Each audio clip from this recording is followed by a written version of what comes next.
My name is Celeste Duart, and I'm 16 years old, living in Oak Grove, Michigan, a town so small you can miss it if you blink twice driving through. It's the kind of place where everybody knows everybody else's business, and if they don't, they make it up just to have something to talk about. My family isn't rich, not by a long shot, but we get by. We've got each other, and we've got a garage full of tools that have been passed down through generations, each wrench and socket telling a story of some fix or another. That garage is my favorite place in the world because it smells like grease and gasoline and hard work, and in there, with my dad and uncles, I feel like I can do anything. They taught me how to change oil, how to gap a spark plug, how to listen to an engine and know what's wrong just by the sound it makes. I guess you could say cars are in my blood, and that's why when my aunt gave me her old clunker, a beat-up 1980s sedan that had seen better days, I fell in love with it instantly. It wasn't much to look at, with its faded blue paint and a dent on the passenger side door, but to me, it was freedom. That car represented everything I wanted: a way out of this town, even if just for a little while, a chance to drive down roads I'd never seen and maybe find something better waiting for me at the end of them. I spent every spare minute I had working on that car, replacing brake lines, fixing the steering, putting in a new alternator, anything to keep it running. My uncles would come over on weekends, bringing beer and advice, and we'd all crowd into the garage, laughing and joking while we brought that old car back to life piece by piece. It was our project, our pride and joy, and even though we didn't have much money, we had that car and each other, and for a while that was enough. I named her Betsy, and she was my best friend. I knew every rattle, every squeak, every little thing that made her unique. Driving her felt like flying, windows down, radio blasting some old rock song, the wind in my hair making me feel alive in a way nothing else ever had. Life wasn't perfect, but it was good, and I was happy. Then my cousin Marco came to stay with us. Marco is a year older than me, 17, with a cocky grin and an attitude that says the world owes him something. His parents shipped him off to us because he was getting into trouble back home, and my mom, being the soft-hearted person she is, said he could stay until he got back on his feet. I never liked Marco much. He's lazy, always looking for the easy way out, and he has this way of making you feel small, like you're not good enough. He brought his friend Jake with him sometimes, and the two of them would take over the living room, playing video games on my Nintendo 64, which was the one thing I'd saved up for and bought with my own money. They'd sit there for hours, smoking weed and laughing too loud, leaving messes everywhere, never offering to help clean up. I tried to avoid them as much as I could, sticking to the garage or my room, but sometimes they'd seek me out, usually when they needed something. That's how it started, with them needing a ride. Betsy's alternator had gone out again, and I was flat broke, waiting for my next paycheck from the diner where I waitress part-time after school. I'd been charging the battery overnight, and I knew I had about 22 miles of range before it died completely. Marco and Jake came into the garage while I was checking the oil, all smiles and false cheer. "Hey, cuz, we need a favor," Marco said, slinging an arm around my shoulders like we were best buddies. I shrugged him off. "What kind of favor?" Jake chimed in. "My truck is at the dealership getting warranty work done. We need a ride to pick it up. It's only about 15 miles each way." I shook my head. "I can't, my battery is almost dead. I won't make it back." Marco grinned that annoying grin of his. "Come on, we'll give you gas money, and we can jump the battery with cables from Jake's truck once we get there. You'll be fine." I hesitated, looking at Betsy. I didn't trust them, but gas money would help, and if they really did jump the battery, I could make it home. Reluctantly, I agreed. "Okay, but you have to promise you'll jump it for a good 20 minutes. I need enough charge to get back." They both promised, all earnest nods and solemn vows. So we piled into Betsy, me driving, them in the passenger seats, and I set off toward the dealership, anxiety gnawing at my stomach with every mile. The ride was quiet except for the static-filled radio, and I kept glancing at the battery gauge, watching it dip lower and lower. When we got to the dealership, Jake went inside to check on his truck while Marco and I waited in the car. A few minutes later, Jake came back out. "It's not ready yet. They said 10 more minutes." My heart sank. 10 minutes was 10 minutes of battery I didn't have. We went inside to wait, and I perched on an uncomfortable plastic chair in the service lobby, trying not to think about the dwindling charge.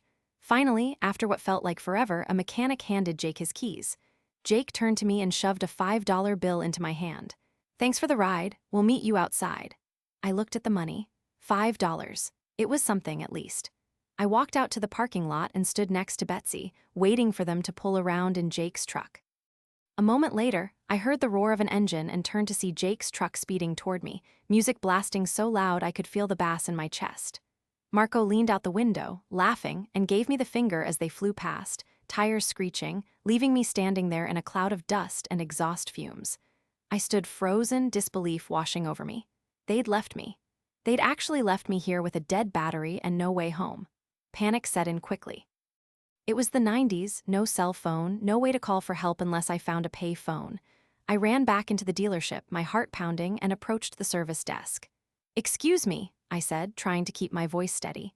"My battery is dead. Is there any way someone could give me a jump or charge it for a little while?" The man behind the counter shook his head, not even looking up from his paperwork. "Sorry, we don't do that. Company policy." Tears pricked at my eyes, but I refused to let them fall. "Please, I'm stuck here. I just need 20 minutes on a charger." He finally looked at me, his expression bored. "Not my problem, now if you'll excuse me." I stumbled away from the desk, humiliation burning in my chest. I found a pay phone near the restrooms and dug through my pockets for change. I called home first, no answer. I called my dad's work, voicemail.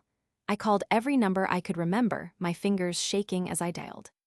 Finally, after what felt like an eternity, I got a hold of Mr. Henderson, an old family friend who lived a few towns over. I explained the situation, my voice cracking with desperation. He sighed. "I'll be there in a couple hours, Celeste. Hang tight." I thanked him and hung up, then went back to the lobby to wait. Those 2 hours were the longest of my life. I sat there, fuming, going over every detail of what had happened, the betrayal cutting deeper with each passing minute. Marco and Jake were probably back at my house by now, playing my Nintendo 64, laughing about how they'd tricked me. The thought made my blood boil. When Mr. Henderson finally showed up, he didn't ask questions, just hooked up the jumper cables and let Betsy's battery charge for a while. He handed me $20 too, for your alternator fund, he said with a kind smile. I could have hugged him. The drive home was quiet, my thoughts a chaotic mess of anger and planning. I knew I couldn't let this go. I couldn't let them get away with it. When I pulled into the driveway, I saw Jake's truck parked out front, confirming my suspicions. They were here, enjoying themselves while I'd been stranded. I took a deep breath, shoved down the rage, and walked inside. Sure enough, they were in the living room, controllers in hand, the familiar sounds of GoldenEye coming from the TV. They glanced up when I came in, smirking. "Hey, you made it back," Marco said, his tone dripping with false concern. "Yeah, no thanks to you," I snapped, but they just laughed and turned back to the game. I went straight to my room, my mind racing. Phase 1 of my revenge started forming right then. That Nintendo 64 was mine, and I was done sharing it with them. I dug through my closet until I found some old AV cables from a broken VCR. I spent the next hour carefully splicing wires, creating a dummy cable that looked real but wouldn't actually work. I hid the real cable under my mattress, then went back to the living room. "Hey, the video's all fuzzy," I said, feigning confusion. "Maybe the cable's bad." Marco frowned and jiggled the connections, but nothing happened. "Great, now we can't play," Jake complained, throwing his controller down. I shrugged. "Sorry, guess you'll have to find something else to do." They grumbled but eventually left, bored without their game. A small victory, but it wasn't enough. I wanted them to hurt like I'd hurt. Phase 2 took a little more planning. I waited a week, letting things settle down, letting them think I'd forgotten about it. They'd stopped laughing about it to my face, but I knew they were still joking about it behind my back. I bided my time, going to school, working at the diner, pretending everything was normal. Then, one day after school, I stopped at a gas station and used the pay phone there. I dialed the number for the warehouse where Marco and Jake worked, a place owned by Jake's dad. When a man answered, I pitched my voice a little higher, sounding concerned and nervous. "Hi, I'm calling because I overheard some guys talking at school. They work at your warehouse, and they said they're high all the time on the job. I'm worried about safety, with the forklifts and everything. I thought you should know." There was a pause on the other end. "Who is this?" Jake's dad asked, his voice gruff. "Just a concerned citizen," I said, and hung up quickly, my heart hammering against my ribs. I didn't know if it would work, but I hoped it would. A week later, I came home from school to find Marco screaming in the living room, throwing things around. We got fired, some random drug test, and now we're both out of a job, and Jake's dad took his truck away. He was raging, face red, spittle flying from his mouth. I stood in the doorway, watching him unravel, and I felt a cold satisfaction settle in my chest. "That's too bad," I said calmly, and walked past him to my room. Without jobs, Marco and Jake had no money, no way to go anywhere. Marco couldn't drive anyway since he'd never gotten his license, and now Jake had no wheels. They were stuck, just like I had been, but this time, there was no one coming to rescue them. They spent the next few weeks moping around the house, applying for other jobs but not having any luck. I kept to myself, focusing on school and work, saving up money to fix Betsy properly. I replaced the alternator myself with help from my dad, and Betsy was running better than ever. Marco eventually moved back home with his parents, his tail between his legs, and Jake stopped coming around altogether. Life returned to normal, but I felt different somehow, older, wiser. I'd learned that sometimes, the best revenge isn't about violence or yelling, it's about being smarter, about waiting for the right moment to strike. I still drive Betsy everywhere, windows down, radio playing, but now I drive with a smile, knowing that I took care of myself when no one else would. And sometimes, when I see Marco at family gatherings, he avoids my eyes, and I know he remembers what happened. I don't gloat, I don't bring it up, but I remember too, and that's enough for me.